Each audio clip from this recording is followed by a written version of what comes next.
Hi, good afternoon, people.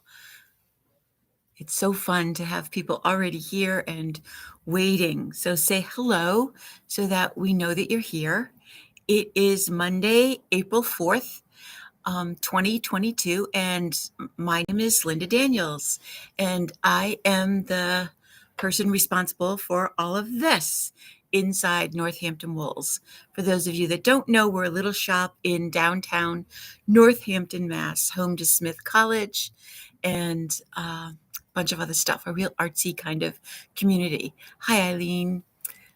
So we are here to welcome you in and to kind of keep you up to date and maybe inspire you a little bit to do something new or to knit something old that you have to finish, or just to talk about knitting in general. So hi, Shelley. Hi, Amanda. Glad to have you guys with us. It is April, finally a bright and sunny day. This beginning of April is almost always the hardest for me because I want it to be warm. Hi, Dale. And it just doesn't seem to want to get there this time. We are still in the throes of 50 degrees during the day, and that may sound warm, but that wind, man, oh man. Maureen, welcome back. Hi, Bess. Hi, Karen. I'm so glad all of you are with us. So I titled today A Tale of Two Hats. Hi, Sally, because I wanted to show you two hats that I had to knit this week.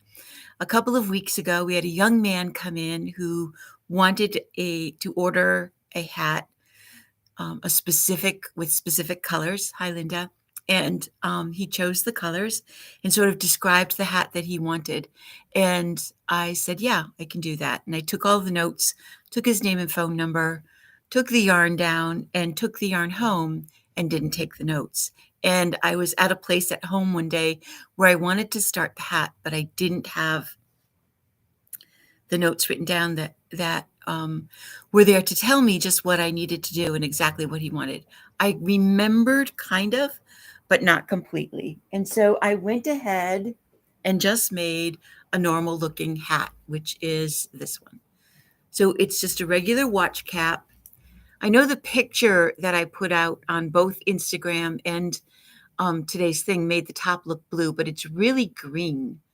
And it's a really deep green. So it's a cranberry, a bright yellow, and a deep green.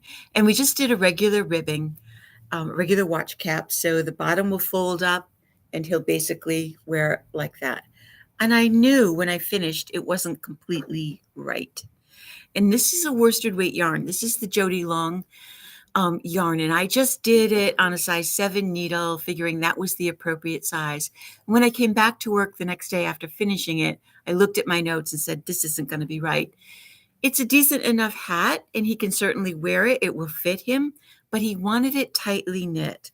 So I took more of the yarn home and redid the whole hat.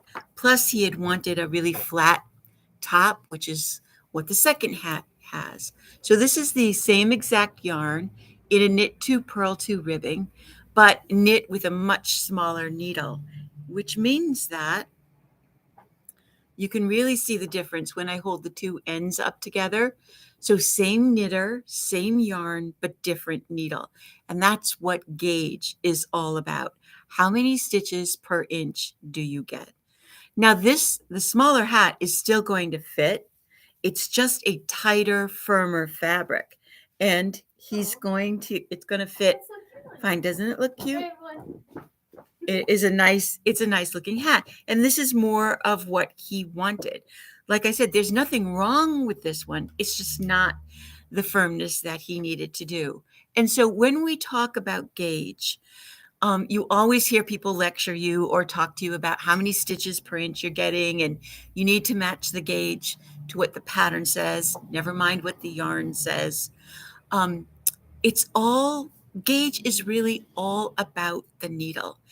Shelley was in the store one day last week and we were talking about this, and Shelley has taught a class out at the shop in Texas that she kind of works at a little bit, and she would do a gauge class where everybody that came to the class had the same exact yarn, the same exact size needle, and knit the same exact pattern. And Shelley would then put them all up on a board so that people could see how much difference there is between knitters. And it's also, in this case, how much of a difference there is between needle sizes. So knitters and needles really are what determine the gauge. Now in a hat, you can generally get away. I did end up using pretty close to the same number of stitches. I think this one was 108, and this one I went up to 120 because I knew it was going to come out smaller. And but like I said, both of them fit. They just fit differently, or maybe fit differently isn't really the right word. They feel very different. This one feels very loose and soft, and this one is a much firmer, tighter fabric for that. So it doesn't really make that much of a difference in a hat or a shawl or a scarf, but it makes a big difference in the, what's the matter? It makes a big difference in when you're making a sweater. If your gauge is off, your sweater isn't going to fit. Either it's going to come out to be too small if you're knitting too tightly, or it's going to come out too big if you're knitting too loosely. And so we tell you right away, the very first thing to change is the needle size. So that's just one little example of gauge and what that can mean. There's a little bug flying around here. See if I can catch it. All right. Hey, Decker. Who is that? Somebody said that there were 5 people were waiting, but I don't see anybody waiting. So they're going to try and just restart. Yeah, shut down and restart again because we're live. I know. There's people talking to us. All right. Maybe so hopefully, there before we started. Yeah, hopefully you will think about that, and hopefully he will come in and pick up his hat and be very happy with it. So April also means that, hey, Ruth Ann and Barbara. I wonder, were those Barbara? It was you? Okay, you found us. Good. All right. So April also means getting ready for spring and summer knitting, really getting ready for it. And what that means in the store is that we start to see the spring magazines. So the new Vogue knitting has come in, and I didn't talk about it last week, but this is what the cover looks like. And Kate is in love with this cover sweater with that high side slit at the top. But the magazine, this issue is full of the summer sweaters and projects and the summer yarns. And I wanted to point out a couple of them to you. This one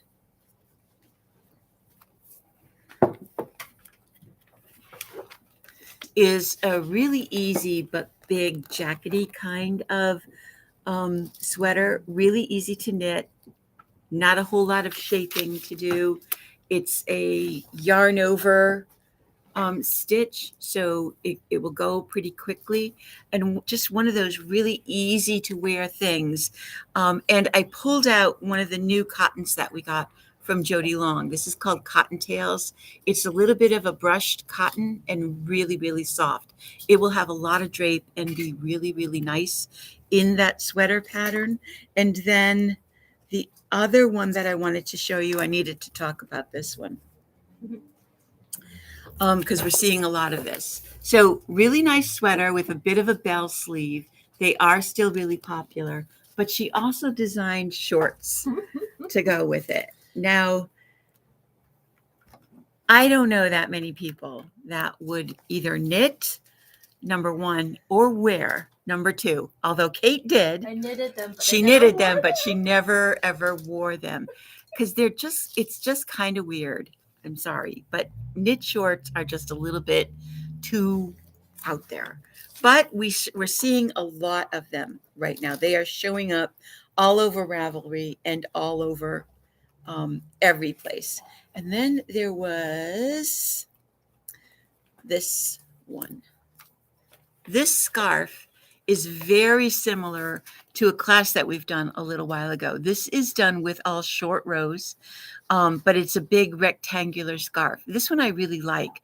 It makes a beautiful design when you use a multicolored yarn like the earth or unique yarns in the worsted weight to make these eyes or little circle patches out of. These are done with short rows, and the scarf is cast on lengthwise, so you're knitting back and forth really, really in a long row, but short rows to make that to make those little things. The other thing about this issue is that there are great articles in here about several new designers. So this one is with Kim McBrien Evans, talking about the sizing that we're now seeing with all of the different sweaters that are coming out. And this one is by Leanne Dalton about linen and how it's grown and harvested and combined with wool. Then there is an article by Cecilia Nelson Hurt about traveling with knitting. She's been to some pretty exotic places. And this article, there's a couple of others, but this article by Jennifer Berg. And if you look up Jennifer Berg's designs on Ravelry, she is a big color work designer. A lot of her stuff is, and I pulled it up so that you could see, I could show you some of them. But it is a great little article written by her about where she gets her inspiration. So let me show you what some of those designs look like and see if you can see that. That is a cowl. Oops. And that's another cowl that she's done. So look her up. And the reason I really like the magazines, first of all, we lost quite a few magazines because of COVID. So even Vogue has reduced the number of issues that they publish every single year. It used to be up to almost 6, and now it's down to 3. So this is the spring-summer 2022 issue.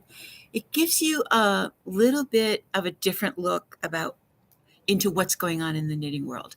If you are on Ravelry and you look at Ravelry often, you have to agree with me that you often see, if not the same sweaters, the same designers popping up over and over and over again. There's nothing wrong with that.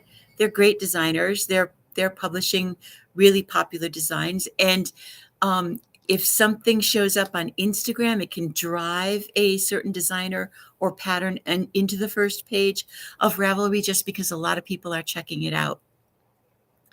But I like the magazines that we do get because they offer another look, a different kind of take on what's happening, not only in the sweater and garment design, but also other designers that may not be as productive or as popular as the ones that show up on the first page of Ravelry. So we've got the spring summer issue of Vogue in the store. You're welcome to come in and take a look at it. We also are expecting next month the next issue of the Lane magazine, and that is another one of our absolute favorites. And they concentrate a lot on European designers. So those also are designers that you do not necessarily see popping up on Ravelry as much. What really has me thrilled is the pictures that I have seen so far of the sweaters that are in the new book called Contrasts, and we are expecting that any day as well. I want to make almost every single thing in that book, so I will be sharing that with you as well. I'm really looking forward to that. And again, with the Lane publications, we have to abide by their rules, so we may end up getting it in stock. I might even talk about it, but there is a certain day and time that we are allowed to start selling it. But I will let you know that. We can pre-order them. You can say, yeah, I want it sight unseen if you want to do that, and we'll definitely hold one for you. So what Oh, I wanted to show you some of the other colors that that cottontail comes into. This is an incredibly soft, big cotton. There's 164 yards in each skein, and because it's new, I haven't gotten a chance to knit with it yet. But that's going to be one of the things that I do in these next couple of weeks. There, those are all of the colors, and they're all on the shelf. They are also all on the website. It's called Cottontails. You can take a look at it and check it out. I am, as many of you know, going to be leaving on Friday for 10 days in California. Oh my God, are we going to survive? And Kate's going to be fine. We're all going to survive. So next week, we are going to do lunch with Linda, but it's going to be starring Kate. It was going to be the Kate and Beth show, but Beth has to take some time off. And without getting into too much detail, if you're a prayer person, Yeah. she can use those. Yeah, send your love to Beth. So send some love and some prayers to Beth for us. In the meantime, Kate will be here. And my daughter Adrian will be here on Saturdays to take care of you with Dahlia. And so you will be able to get what you need.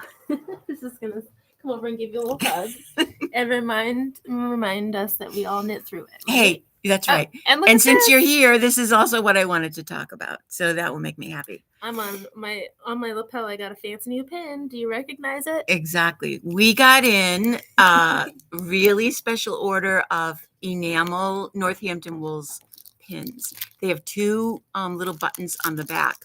So if you are a pin person, thank you.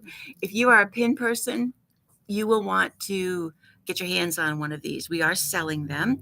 And I just wanted to share with you because I'm going to California this month, and then in June, I'm going to be going to Chicago for the H&H show.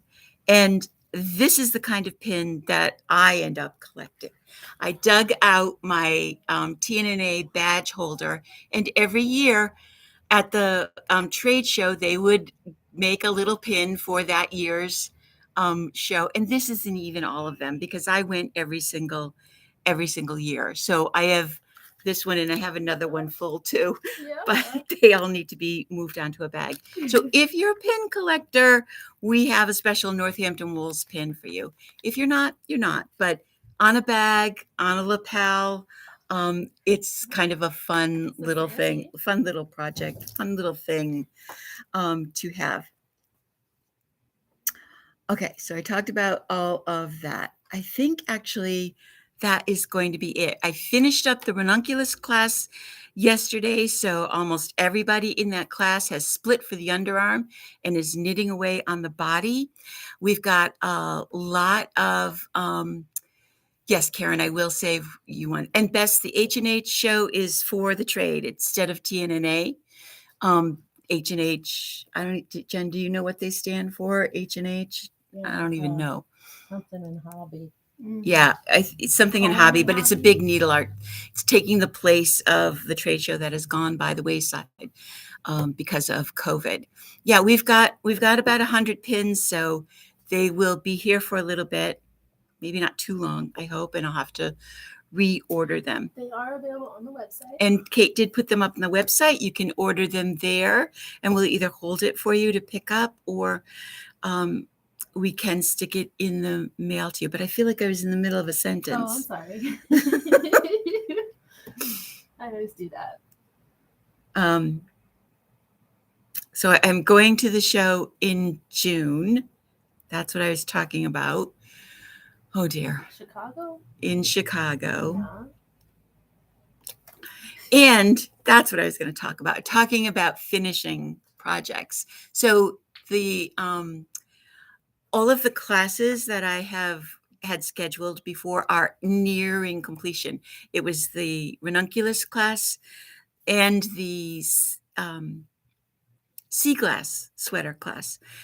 Kate is doing that too, and she's going to be showing her progress and how far or how close she is to finishing. The Dustland is the class that we're starting on Wednesday. When I travel, the very first thing I think about is, what am I taking? What am I taking to knit? Am I taking something new? Am I taking a new yarn? Am I going to take the ranunculus and finish the sleeves? My body is done. I just need to do the sleeves. I don't think I will do that, just because I hate carrying half a sweater done. I would rather start something fresh than to drag along something that's near completion. So tomorrow, my day off before the trip, the first thing that I will do tomorrow morning is plan out what it is I'm knitting and what it is I'm going to take. And I always take more than I could possibly. If the plane crashed and I was on an island, I would have enough knitting to do Yeah. until I got rescued. I do the same thing. Exactly. It's always first. What my husband doesn't know is that I actually am packing a big suitcase for him so that I don't have to pack a suitcase of knitting for me.